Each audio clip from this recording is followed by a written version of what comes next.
Resolução que altera macro-regiões de saúde e mobiliza deputados e vereadores de MS. Seminário discute violência contra a pessoa idosa. Deputados vão a Brasília para buscar uma solução para o impasse da concessão da BR-163. Olá, o OL Notícias está no ar, com o que foi assunto na semana no Legislativo Estadual.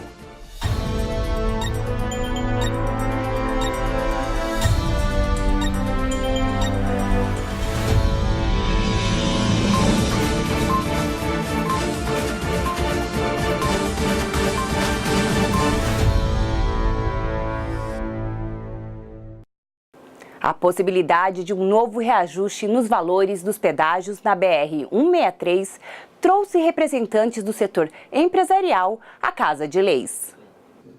Reunidos na presidência da Assembleia Legislativa, o setor empresarial discutiu com a CCR e os parlamentares meios para que as obras sejam retomadas sem aumentar a carga tributária para a população. Uma das sugestões é de que a cobrança dos pedágios seja proporcional ao andamento das obras. Diante do cenário todo que nós temos, acho que seria uma forma justa e até passível de poder a aceleração do processo de duplicação. Porque você veja bem, foi licitado, os preços são cobrados e a gente paga o valor 100% do licitado. Porém, aquilo que está sendo cumprido chega a 10, 15 ou 20% daquilo que deveria ter sido duplicado. Então, nada mais justo que a gente pagar o valor proporcional. Segundo o representante de Relações Institucionais da CCR, Claudemir Mata, já foram investidos até o momento 1 bilhão e 800 milhões na rodovia. Ele explica que o contrato foi seguido pela empresa, mas imprevistos e dificuldades na economia do país comprometeram a receita, que não comporta novos investimentos nas obras. O contrato, ele prevê a possibilidade de, mediante determinadas circunstâncias, você reestudar o equilíbrio econômico financeiro do contrato. É isso que nós estamos solicitando. Em vez de construir de uma maneira compacta, tivemos que dividir em várias frentes de serviço, isso encarece, cria dificuldades de planejamento. Então, são várias situações que acabou chegando a essa situação. Além da crise gravíssima que nós estamos nela até hoje, que isso impacta diretamente o tráfego na rodovia. O secretário estadual de Desenvolvimento Econômico defendeu maior dinâmica no contrato. Ele explica que é preciso discutir junto com o governo federal a possibilidade de novas alterações no contrato, como o alongamento do prazo para a conclusão das obras. Houve uma redução de veículos realmente na 163 e talvez continue tendo essa redução. Isso não é em função da redução da atividade econômica, mas sim da abertura de novos modais ferroviários, novas opções portuárias. Então, reduziu o número de veículos. E a avaliação do governo do Estado, eu acho que a Assembleia Legislativa cumpre esse importante papel da gente estar discutindo, nós temos que reavaliar. A todos nós interessa a manutenção da concessão e principalmente a manutenção das obras de duplicação para dar segurança, agilidade e competitividade ao Mato Grosso do Sul. Então, acho que esse é o ponto principal. Partindo desse ponto, nós podemos começar a fazer essa discussão de como esse contrato deve ser reavaliado. O que está previsto hoje juridicamente não dá para dar continuidade no contrato. Então, há necessidade de mudança na legislação para que a gente possa fazer essa discussão. Portaria Federal pode desconsiderar a região do Bolsão no recebimento de verbas diretas para a área da saúde. Por isso, vereadores de Três Lagoas vieram à Assembleia defender a manutenção da divisão das macro-regiões já existentes no estado. Mato Grosso do Sul possui 4 divisões para investimentos em saúde. Uma delas é a macro-região de Três Lagoas, que, bem como a de Corumbá, poderá deixar de existir. A população da região é inferior à definida pelo Executivo Federal e os vereadores do município vieram à Casa de Leis pedir apoio dos parlamentares para a manutenção das divisões já existentes. Ficamos satisfeitos com a nossa reunião, porque vai sair hoje daqui da Assembleia um documento para que Brasília, reveja esse posicionamento e continue Três Lagoas sendo uma macro-região de saúde. Hoje, as macro-regiões são compostas de 500 mil a 700 mil habitantes cada macro. Mas Campo Grande já tem 1 milhão e 400 mil habitantes. Se deixar de existir a macro-região de Três Lagoas e essa população vier para cá, se já está difícil hoje em Campo Grande, os hospitais vai piorar. E Três Lagoas, os nossos pacientes vão ter muita dificuldade. Então, a luta de Três Lagoas e da nossa região inteira era para que a macro-região continue sendo lá, porque estamos construindo um hospital regional. Esse hospital vai atender toda a região. Segundo os deputados que participaram da reunião, as atuais regiões atendem às necessidades de cada uma delas, até em função do tamanho do estado. A ideia a longo prazo é que os investimentos do estado regionalizem a saúde, diminuindo a dependência pela capital. Vamos elaborar um documento da Assembleia assinado pelos 24 deputados estaduais, encaminhado ao governo do estado, à Secretaria Estadual de Saúde, ao Conselho de Saúde e ao Ministério da Saúde, para que mantenha do jeito que está as 4 macro-regiões do Mato Grosso do Sul e fique a de Três Lagoas. Crimes contra idosos estiveram entre as questões centrais debatidas no 3º Seminário Estadual realizado pela Assembleia Legislativa. Mato Grosso do Sul é um dos 3 estados que lideram o ranking das maiores taxas de suicídios envolvendo idosos. Este dado alarmante foi um dos pontos altos do 3º Seminário Estadual de Enfrentamento à Violência contra a Pessoa Idosa. O tema expôs a situação de desamparo enfrentado pelos mais velhos que precisam lidar com a solidão e, consequentemente, com a depressão. O lugar que o idoso ocupa hoje, ou a falta de lugar que ele ocupa no nosso campo social, é deslocado, sem trabalho, aposentado, e a falta que isso faz para ele. O envelhecimento em si, esses são um dos fatores que promovem, aí, que concorrem para a promoção essa tétrica matemática nossa, esse índice matemático do altíssimo índice de suicídio com pessoas idosas, né? O evento, realizado na sede da Ordem dos Advogados do Brasil, em Mato Grosso do Sul, foi presidido pelo deputado Renato Câmara, do MDB. Ele ressaltou a necessidade de conscientização sobre a realidade de violência em que muitos idosos estão inseridos. Nós, através da Frente Parlamentar em Defesa do Direito das Pessoas Idosas, temos provocado essa discussão e temos conseguido dar avanços gigantes, através do diálogo, do enfrentamento e do debate. O crescimento da violência, segundo este especialista, é reflexo da imagem distorcida da sociedade, que vê a velhice como algo descartável. Quem que é o principal violador do direito da pessoa idosa? Normalmente é o próprio familiar, um filho, um enteado, uma filha, enfim.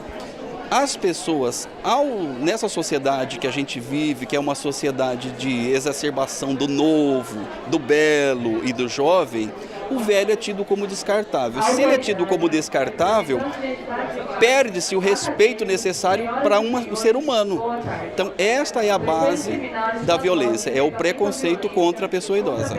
Entre os crimes cometidos contra a pessoa idosa, os mais comuns são abusos físico, psicológico, sexual e financeiro, além de maus tratos, abandono e negligência. Este delegado ressalta ainda o crescimento de crimes de estelionatos. Os crimes que acometem o idoso, a gente tem desde essa exclusão digital, nós estamos numa era de informática e às vezes uma questão cultural, histórica, fica difícil o idoso se incluir nela e acaba sendo por isso vitimizado uma série de crimes de estelionato que são favorecidos, que favorecem isso. Às vezes a condição física, a condição mental, com o passar do tempo, esse idoso acaba sendo excluído dentro da família também. E essa exclusão familiar, você tem os crimes de abandono, maus tratos contra o idoso e tudo isso que nós temos que trabalhar preventivamente, esclarecendo a população da importância de se cuidar dos seus idosos, né? Aos 82 anos, Heraldo analisa os atos de violência como resultados de padrões culturais que degradam o envelhecimento humano e que cada um de nós somos responsáveis por construir uma nova realidade. A grande maioria da violência contra a pessoa idosa vai da educação, porque ela nasce dentro de casa, filho, neto, principalmente a questão monetária, porque o velho tem sua pensão e às vezes você cria mal um filho, esse filho necessita de uma coisa e vai atrás desse velho, e se ele não dá, ele apanha. Ele sofre violência. Então a violência começa dentro de casa. Tem que haver uma educação de maneira que esse idoso esteja protegido pela sua própria família e não agredido pela sua própria família. Veja a seguir as propostas para a segurança alimentar nos próximos 2 anos.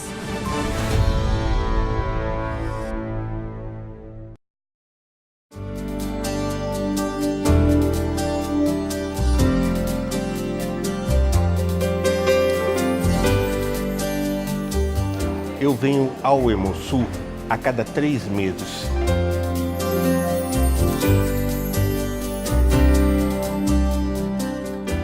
Minha primeira doação foi para minha mãe. E desde então, até hoje eu dou sangue.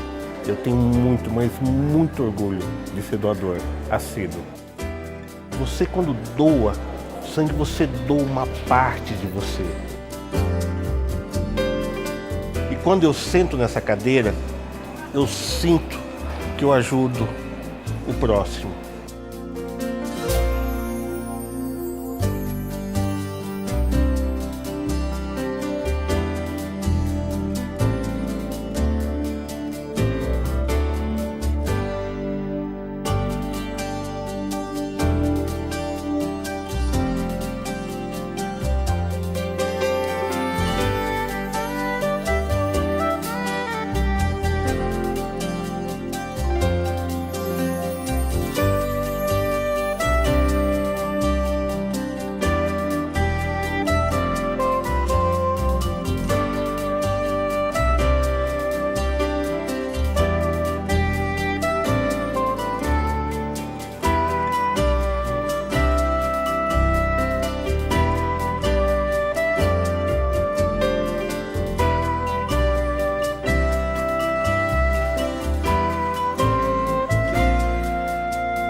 Sou doador e com orgulho.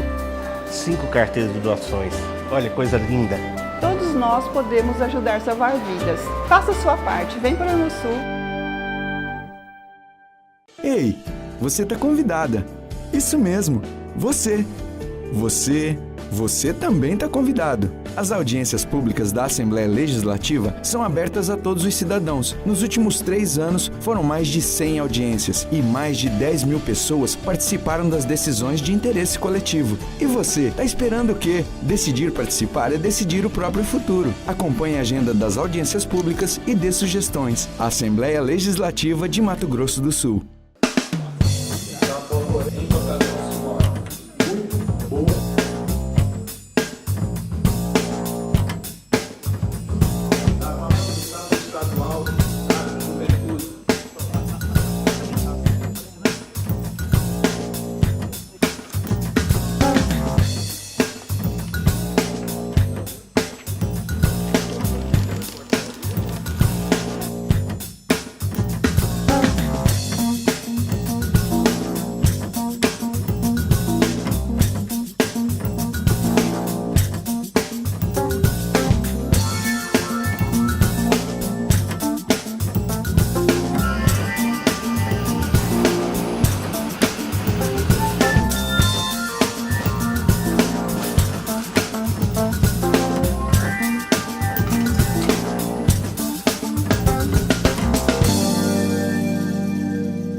A Frente Parlamentar Estadual em Defesa da Segurança Alimentar e Nutricional, coordenada pelo deputado João Grandão, do PT, discutiu propostas para o Plano de Ação no biênio 2018 e 2019. A chamada Lei do Veneno foi um dos temas discutidos pela Frente Parlamentar Estadual em Defesa da Segurança Alimentar e Nutricional da Assembleia Legislativa. O projeto de Lei 6.299 de 2002, sobre regulação e controle do uso de agrotóxicos no Brasil, foi criticado por esta bióloga. O texto prevê alterações na atual legislação. Entre as propostas está a mudança da nomenclatura dos agrotóxicos. Agrotóxico vai virar defensivo fitossanitário, que é um nome que apazigua a periculosidade do produto. Querem mudar o poder da União de definir quem vai registrar e quem vai regulamentar pela utilização dos agrotóxicos, comercialização, armazenamento. Eles querem mudar para só o Ministério da Agricultura ter esse poder, e tirando o poder do Ministério da Saúde, como a Anvisa, e do IBAMA, do Ministério do Meio Ambiente. Então, o poder de regulamentação vai ficar só com o Ministério da Agricultura. Então, isso não é bom para a questão da saúde da gente, da nossa saúde populacional e nem para o meio ambiente também.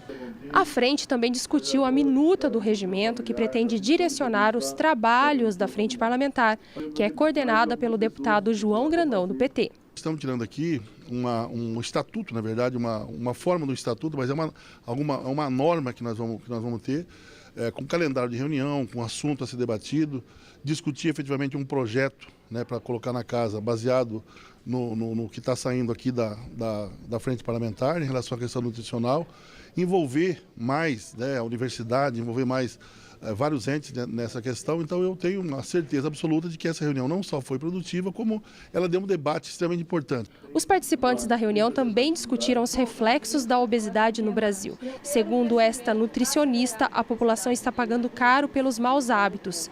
18,9% das pessoas estão obesas em decorrência do excesso de peso. Houve aumento de 61,8% da diabetes e 14,2% da hipertensão.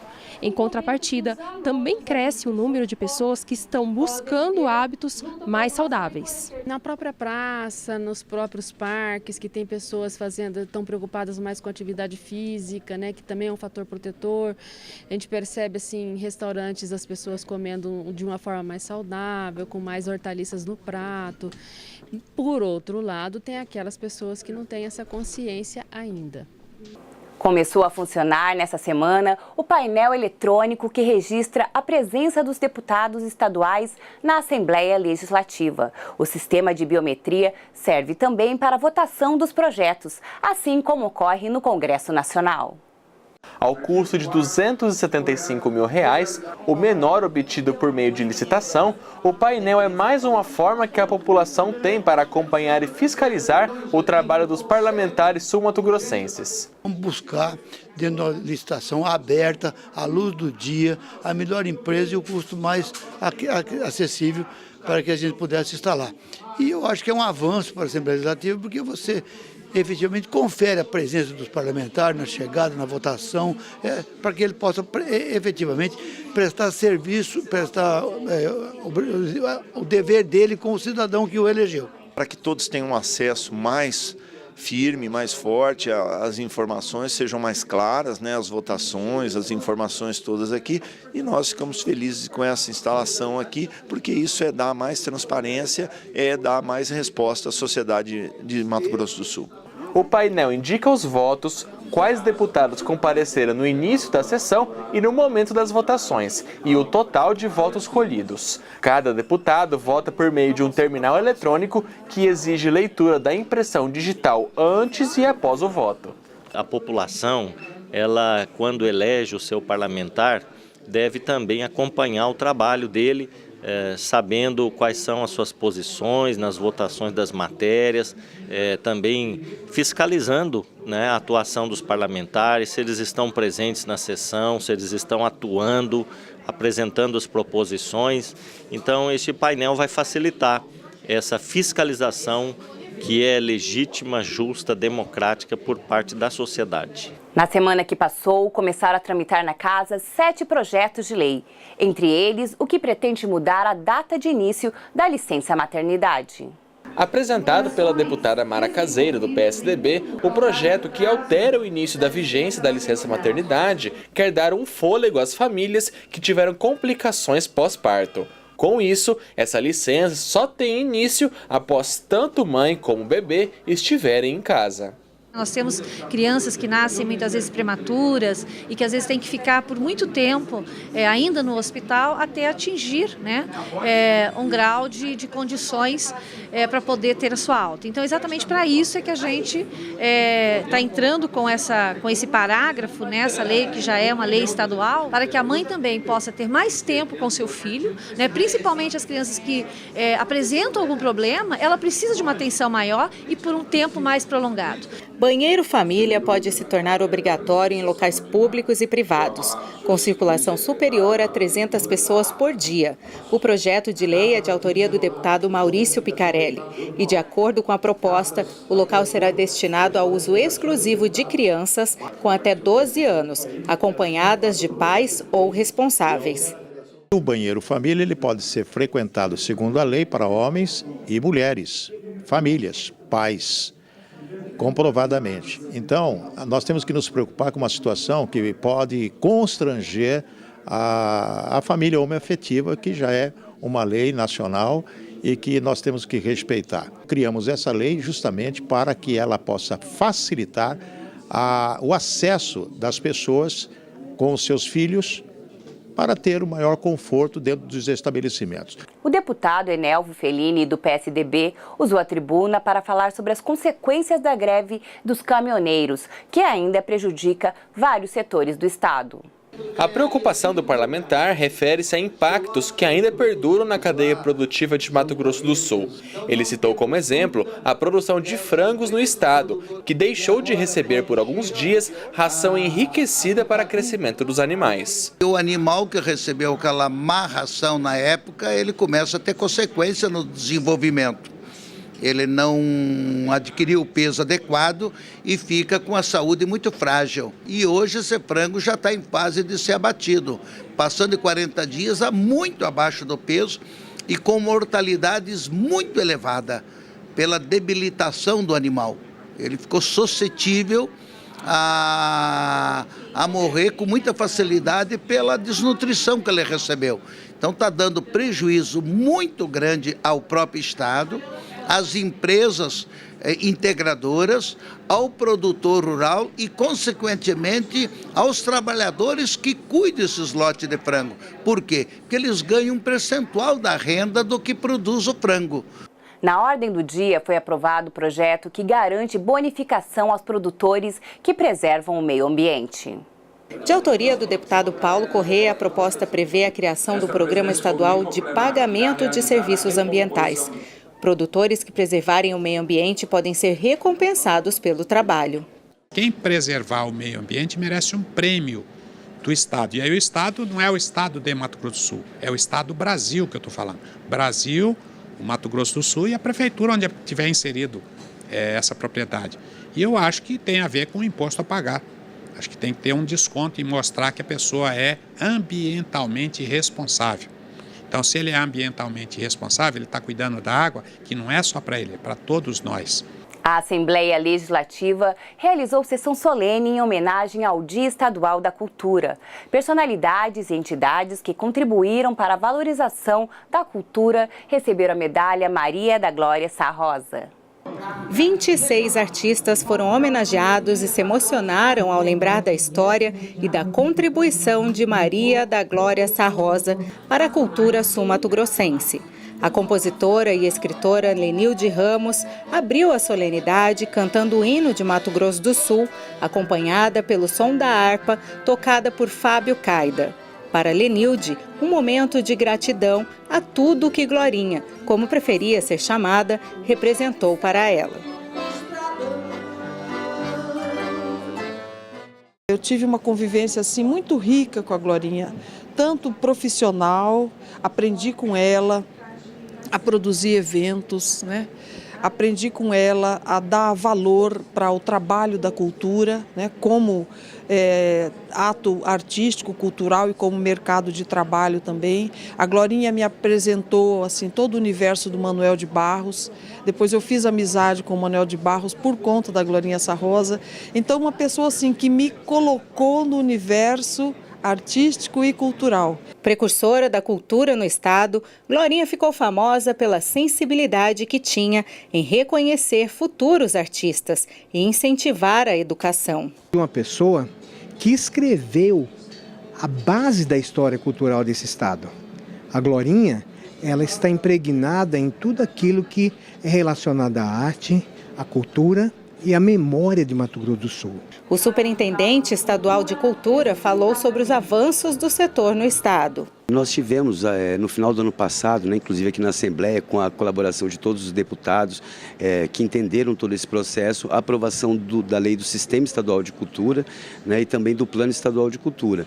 Isso era uma luta antiga já da comunidade artística e da sociedade em geral, e a gente conseguiu, com a ajuda da Assembleia, aprovar isso, né, o governador sancionou. Então acho que a partir de agora a gente começa a ter realmente uma constituição da cultura no Estado, dentro do Sistema Estadual de Cultura e também do plano. O plano ele traça metas para a cultura nos próximos 10 anos, né? Então ele delineia as políticas públicas que o Estado tem que perseguir para conseguir cada vez mais fomentar os artistas locais, cada vez mais promover esse crescimento da cultura aqui no nosso Estado. Durante a solenidade foi exibido um documentário produzido pela TV Assembleia. A história de Glorinha retratada por ex-alunos, artistas e muitos amigos. A homenagem foi proposição da deputada Antonieta Amorim, que também é autora da lei que instituiu 21 de junho como Dia Estadual da Cultura. A homenagem a uma pessoa extremamente especial para todos os sul-mato-grossenses. Alguém que realmente semeou cultura no Mato Grosso do Sul, que é a nossa querida Maria da Glória Sarrosa, professora Glorinha. Não que ela precisasse de uma medalha para entrar na história, mas essa medalha referenda a todos aqueles que trabalham na cultura, que produzem cultura, que fazem cultura, que transformam a nossa sociedade. O AL Notícias, com o resumo da semana, fica por aqui. Mais informações sobre o Legislativo Estadual você pode conferir no site al.ms.gov.br, no aplicativo ou pelas redes sociais. Até a próxima edição!